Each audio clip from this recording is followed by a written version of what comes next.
Түрмеде отырған кез келген адам өз камерасында ешқашан өрмекші ұстауға болмайтынын жақсы біледі. Алайда өлім жазасына кесілген мына еркек тыйымға сенбеді. Түрмеден қашуды жоспарлаған ол, қолына түскен өрмекшінің бәрін ұстап, банкаға салып, күнделікті ұстаған құрп құмырсқалармен қоректендіретін. Сонымен қатар ол камераның бір бұрышында жұмбақ, әрі кішкентай бір мақұлықты жасырып ұстайды. Тіпті әр түні ол үшін патшаның дастарханындай ас дайындайтын. Бірақ бұл тіршілік иесінің түрі өте қорқынышты еді. Кездейсоқ жақындап кеткен тарақанның өзі одан зәресі ұшып қашатын. Өлім жазасына кесілген еркек өзінің сүйікті үй жануарының қалай тамақтанғанын тамашалап, жүзіне ризашылық күлкісі үйірілетін.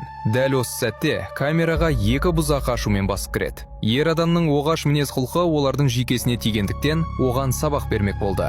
Бірі оны артынан ұстап аузын басты, ал екіншісі қолын қайырып, саусақтарын сындырды. Содан кейін олар өрмекшілерге толған шыны құтыны еденге лақтырып жіберіп, жәндіктерді аяусыз таптап тастайды. Еркек өзінің сүйікті өрмекшілерінің өліп жатқанын көріп, олардан тоқтатуын өтініп, дәрменсіз күйде жалына бастады. Бірақ бұзақылар еш рахым танытпайды. Кенет күтпеген жағдай орын алады. Қарақшылардың бірі банканы ашқан кезде ішіндегі өрмекші атылып шығып, оның көзін шағып алады. Қарақшы ауырғаннан айғайлап жіберіп, ашу үстінде барлық шыны банканы аударып тастады. Өрмекшілер сол сәтті пайдаланып, бұрыш-бұрышқа қашып үлгереді. Дәл сол кезде күзетші келіп, ер адамның өмірін аман алып қалады. Бірақ оқиға мұнымен бітпеді. Көзі уланған қарақшы айыптың бәрін әлгі ер адамға жауып, соның өрмекшілері жарақаттағанын айтып шағымданады. Біраз даудан кейін күзетші алдымен қарақшыны лазаретке апарып, қалған мәселені кейін шешуге бел буды. Бәрі кеткеннен кейін ер адам езіліп қалған өрмекшілерін мұңмен жинап алады. Ол бұл бұзақыдан сұмдық кек алуға ант етті. Келесі күні өрмекшінің шабуылы туралы хабар бүкіл түрмеге тарап, жұртты үрей билейді.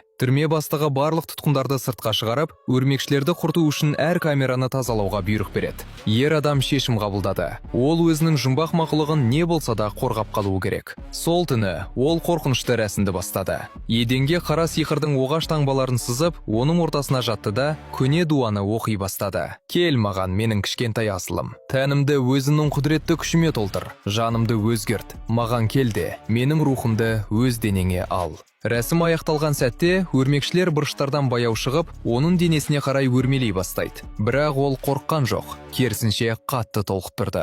Ол бұрышта тығылып отырған сол бір ерекше кішкентай өрмекшіні күтуде. Содан кейін ол да көрінді.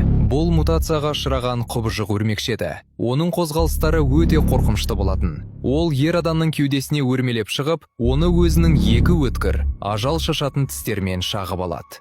Сериалдың атауы «Калейдоскоп ужасов».